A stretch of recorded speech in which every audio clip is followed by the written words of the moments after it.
विवाह शादी में देरी हो रही हो, या कोई नया कार्य चालू कर रहे हो उसमें देरी हो रही हो, या कोई सर्विस के लिए नौकरी के लिए जा रहे हो और वो कार्य नहीं हो रहा हो, तो एक धतूरा, केवल एक धतूरा, उस धतूरे को फोड़कर उसके अंदर का फल निकालकर उस फल को शिवलिंग पर चढ़ाकर एक लोटा जल शंकर भगवान को समर्पित कर कर। दिन होना चाहिए मंगलवार। कौन सा दिन होना चाहिए? जम के बोलो जरा, मंगलवार। समर्पित करो। उसके बाद में आप विवाह के लिए अगर समर्पित करे हैं तो विवाह में देरी नहीं होगी। व्यवसाय और व्यापार के लिए या नौकरी के लिए समर्पित करे हैं तो उसमें देरी नहीं होगी। जितने आस्था चैनल पर कथा सुन रहे हो, जितने फेसबुक और यूट्यूब पर सुन रहे हो, बहुत सावधानी से सुनना, बहुत ध्यान दीजिएगा। महाराज एक कथा बड़ी सुंदर है कि आप चाहते हैं कि कोई रोग हमको ना घेरे, आप चाहते हैं कि कोई रोग हमको ना घेरे, और आपको लग रहा है कि कोई रोग ऐसा है जो घेर रहा है, या कोई शरीर में ऐसा रोग उत्पन्न होने वाला है, या कोई बीमारी ऐसी उत्पन्न होने वाली, तो उसके लिए सबसे सुंदर तरीका कि शंकर जी पर अलोनी जो गोबरी होती है, गोबरी जानते हो, कंडा, अलोना कंडा, अलोनी गोबरी, मतलब गाय ने गोबर करा और वो सूख गया, उसको थापा नहीं गया, हाथ से कंडा नहीं बनाया गया, गोबरी नहीं बनाई गई, केवल गाय ने गोबर करा, वो सूख गया, और वो सूखा हुआ जो गोबर है उसको जलाकर जो भस्म तैयार करी है, उसको जलाकर जो हमने राख तैयार करी है, भस्म बनाई है, उस भस्म को जो तैयार करा गया है, वो भस्म शिव को जो हमने समर्पित करा, उस भस्म को सफेद वस्त्र में लिया और बाबा पर समर्पित करी। उसी भस्म को हम उठा कर लिया। और यदि आप भस्म नहीं चढ़ा सकते तो कभी विश्वनाथ जाएं तो वहां से भस्म लिया है, कभी उज्जैनी जाएं तो वहां से भस्म लिया है। उस भस्म को हम यदि अपनी नाभि से वक्ष स्थल के मध्य में त्रिपुंड लगा लेते हैं, जीवन में अगर आप मात्र एक महीने में एक बार भी त्रिपुंड अपने वक्ष स्थल के नजदीक में नाभि से ऊपर अगर लगा लेते हैं महाराज, तो ऐसा कोई बड़ा रोग आपकी जिंदगी में प्रवेश कर ही नहीं सकता। इस शरीर के अंदर, इस शरीर के अंदर भस्म में जो सुख है, भस्म का जो आनंद है, भस्म का जो रस तत्व है, उसको यदि एक छोटा सा प्रैक्टिकल है आप करके देखेंगे तो बाबा कुबेर भंडारी वैसे ही भंडार भर देगा। थोड़ा सा प्रयास, अगर आपके सबके घर में गंगा जल है तो एक प्रयास करके देखिएगा। कोई कार्य के लिए आप जा रहे हैं और वो कार्य अटक रहा है, नहीं हो रहा, बहुत प्रयास कर लिया, बहुत दिन से लगे हुए कि ये काम होना ही चाहिए, ये काम बहुत जरूरी और होना ही चाहिए, नहीं हो रहा।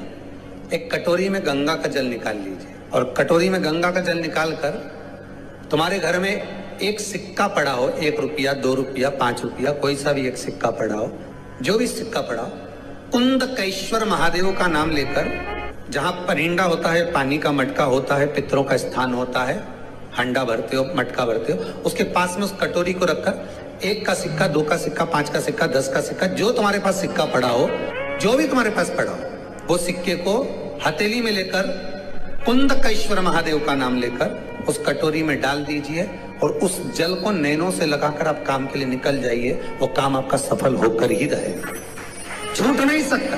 गंगा के जल में वो बल होता है, और आप जो सिक्का डाल रहे हो वो ये समझ कर डालें कि कुंदकेश्वर महादेव को मैं गंगा में स्नान करने के लिए। हमारे यहाँ पहले हमने भी देखा, आपने भी देखा होगा, किसी जब बारिश नहीं होती है या कोई काम अटक जाता है, जब बारिश, तो क्या करते थे पहले के जमाने में कि मंदिर को पैक कर दे, उसमें पानी भर दे शंकर जी के ऊपर। आपने कई जगह देखा होगा, उसमें शिव जी को डुबा, तो किसके लिए डुबाते थे? कुंदकेश्वर महादेव के।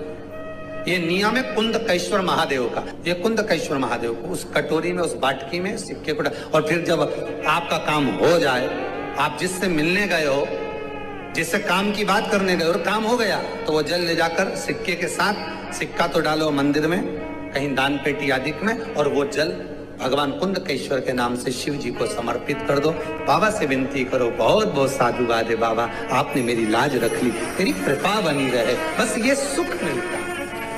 उसको धन्यवाद दो बाबा, बार बार। हम तो रोज कहते, रोज प्रतिदिन उठो और उठते से धन्यवाद दे दो, धन्यवाद, उठते से कहो। शिव को प्रिय है पुष्प में आंख का पुष्प, जो आंकड़े का पुष्प होता है शंकर को बड़ा प्रिय है। और दूसरे नंबर पर शंकर को प्रिय है शमी का पुष्प, बहुत ध्यान देना महाराज। तीसरे नंबर पर शंकर को प्रिय है महाराज सरसों का पुष्प।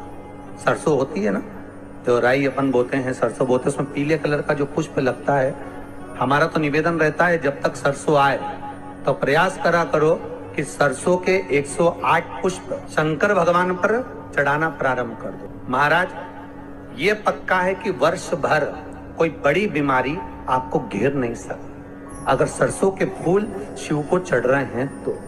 और प्रयास करना कि सरसों का जो पुष्प होता है, सरसों का जो फूल होता है महाराज, अगर कोई व्यक्ति को किडनी या लीवर से जुड़ी हुई कोई तकलीफ होती है या किसी व्यक्ति का एक्सीडेंट हो गया होता है और उसका कोई अंग रह गया हो, कोई शरीर का कोई भाग रह गया और वो काम नहीं कर रहा हो, जैसे किसी के पांव रह जाते हैं एक्सीडेंट के बाद, किसी का हाथ रह जाता है, या कोई अंग काम नहीं कर रहा हो, वहां ब्लड पहुंच नहीं रहा हो, वो जगह एकदम सुन्न हो गई हो, खाली पड़ गई हो, तो उसके लिए शिव महापुराण की कथा कहती है कि सरसों के पुष्प 11 शंकर जी के राइट भाग में, जहां शिव जी के गण दरवाजे के द्वारपाल मणिभद्र जिस जगह पर निवास करते हैं, कौन निवास करते हैं? मणिभद्र। शंकर जी के दरवाजे के द्वारपाल हैं मणिभद्र जी। तो मणिभद्र दरवाजे के द्वारपाल में राइट भाग में मणिभद्र जी विराजते हैं। मतलब राइट भाग कौन सा हुआ? जब आप मंदिर से बाहर निकलेंगे तो राइट भाग, मंदिर में प्रवेश करेंगे जब राइट नहीं होना चाहिए, आप मंदिर से जब जाएं तो राइट भाग।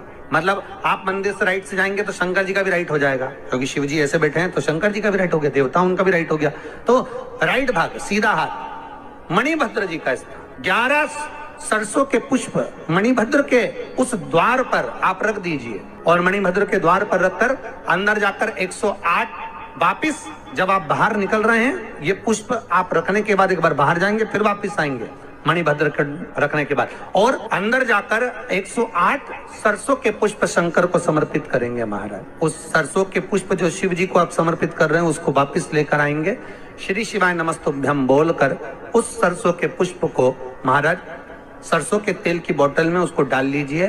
शंकर भगवान को शाम के समय प्रदोष काल में उस तेल को वापस ले जाकर चढ़ा दीजिए शिव जी को, उसको वापस लेकर आ जाइए। उस तेल का प्रयोग आप नाभि में डालिए और जो शरीर काम नहीं कर रहा उस स्थान पर कम से कम 15 दिन 20 दिन तक उसकी मालिश करना प्रारंभ करिए। बाबा चाहेगा तो चलाने का प्रयास कर देगा और वो अंग वो शरीर काम करने लगेगा। मणिभद्र का स्मरण। सूर्य नारायण भगवान को जब जल चढ़ाया जाता है, हाथ सिर से 8 इंच की दूरी पर होना चाहिए। जम के बोलिए, सिर से कितना ऊंचा होना चाहिए? 8 इंच ऊपर अपना हाथ होना चाहिए मस्तक से सूर्य को जल चढ़ाते समय। और न चांदी का, न स्टील का, न लोहे का, न प्लास्टिक का, न कांच का, न सोने का कोई बर्तन, न कांसे का, न एल्युमिनियम का, न पीतल का, केवल एक पात्र होना चाहिए, वो है तांबे का। काय का पात्र होना चाहिए? तांबे का पात्र। और सूर्य नारायण भगवान को जब 8 इंच ऊपर तुम्हारा हस्त है और जब हम सूर्य को जल चढ़ा रहे हैं, कैसे जल चढ़ाना है वो भी समझ लीजिए। अगर कोई कैंसर का मरीज है, जिसके चेस्ट में कैंसर आ गया हो, लेफ्ट में राइट में कहीं पर कैंसर आ गया हो, या कोई गठान आ गई हो, तो महाराज आप जल चढ़ाते समय उस जल की धार को सूर्य भगवान को जब चढ़ा रहे हो तो धार आपकी गठान की ओर जाना चाहिए, जिससे सूर्य की किरण उस जल में से आपके उस स्थान पर पड़े, उस जगह पर पड़े जहां पर गठान है।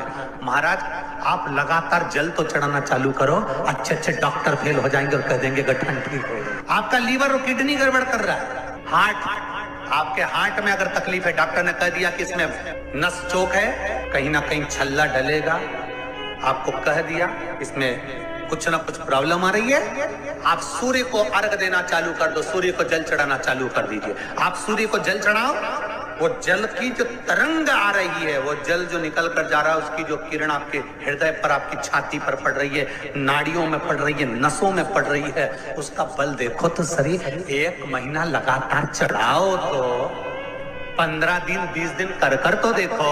सूर्य नारायण भगवान को जल चढ़ाते समय आपके पंजों की एड़ी ऊंची नहीं होना चाहिए। आपका पंजा पांव का पूरा की पूरा जमा होना चाहिए भूमि पर। हाथ कितने इंच ऊपर? 8 इंच ऊपर होना चाहिए।